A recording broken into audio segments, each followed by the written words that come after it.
یہ اتنی پیاری حدیث ہے، جب میں پڑھا تو میری آنکھوں میں اس وقت آنسو آ گئے تھے کہ کیا محبت تھی صحابہ کرام کی. اس کو لکھا ہے امام حاکم نے المستدرک کے اندر ہے. یہ حاکم المستدرک ہے آپ کے سامنے، اس کی جلد نمبر 4 ہے، صفحہ 686، حدیث نمبر 8636. اب میں وہاں سے پڑھتا ہوں جو داؤد بن ابی صالح جو اس کے راوی ہے، کہتے ہیں ان داؤد بن ابی صالح رضی اللہ تعالیٰ عنہ، داؤد بن ابی صالح کہتے ہیں قال، وہ کہتے ہیں اقبل مروان یوما فوجد رجلا ودیع وجهه علی القبر رسول اللہ صلی اللہ علیہ وسلم.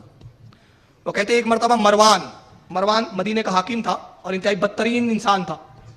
عثمان غنی کی شہادت اس مروان کی بدبخت کی وجہ سے ہوئی. امام حسین کے زمانے میں یہی بدبخت ہے جس نے عقبہ ابن عقبہ کو ابھارا تھا، ولید ابن عقبہ کو، کہ امام حسین کو قتل کر دے. یہ بہت بڑا فتین تھا مروان، یہ حاکم تھا اس وقت مدینے کا. تو حضرت ابو داؤد ابن ابی صالح کہتے ہیں کہ ایک مرتبہ اقبلا مروان یوما، ایک مرتبہ مروان چھا رہا تھا، فوجد رجل ودیع وجهه علی قبر رسول اللہ صلی اللہ علیہ وسلم. اس نے دیکھا کہ ایک شخص رسول اللہ کی قبر مبارک پر اپنا چہرہ رکھے ہوئے ہیں. ایک شخص رسول اللہ کی قبر مبارک پر کیا رکھے ہوئے ہیں؟ چہرہ کیسا رکھا جائے گا؟ ظاہر ہے کہ رسول نبی کی قبر مبارک اگر زمین دوز ہوتی تو پھر لیٹے ہوئے ہوتے، چہرہ کیسے رکھ سکتے تھے؟ اس کا مطلب نبی کی قبر کچھ اونچی تھی اور وہ چہرہ رکھے ہوئے تھے. اس کے بعد کہتے وقال اتدری ما تصنع، مروان نے بڑی چڑ چڑھاہٹ کے ساتھ اور سختی سے کہا اے شخص تو جانتا ہے تو کیا کر رہا ہے؟ مطلب اس کے نزدیک شرک تھا، یہ اس زمانے کا وہابی تھا مروان.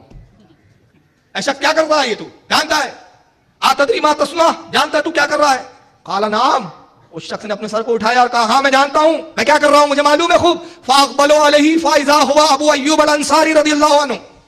راوی حدیث کہتے ہیں کہ جب انہوں نے سر اٹھایا تو وہ حضرت ابو ایوب انصاری تھے، صحابی رسول تھے. انہوں نے کہا میں جانتا ہوں میں کیا کر رہا ہوں، رسول کی مزار پر میں نے اپنے چہرے اور اپنے لب کو لگایا ہے، میں مزار رسول کو چوم رہا ہوں، میں جانتا ہوں میں کیا کر رہا ہوں. بدبخت مجھے مت سکھا تو توحید کیا ہے اور شرک کیا ہے. جیت رسول اللہ صلی اللہ علیہ وسلم ولم آت الحجر، میں رسول اللہ سے ملاقات کرنے کے لیے آیا ہوں، میں کسی پتھر کے ڈھیر کے پاس نہیں آیا ہوں. یہ ہے صحابی کا عقیدہ. یہ تمہارا عقیدہ ہے کہ نبی مر کر مٹی میں مل گئے، مگر یہ صحابی کا عقیدہ ہے کہ نبی کی مزار پر جانا، نبی سے ملاقات کرنے جانا ہے.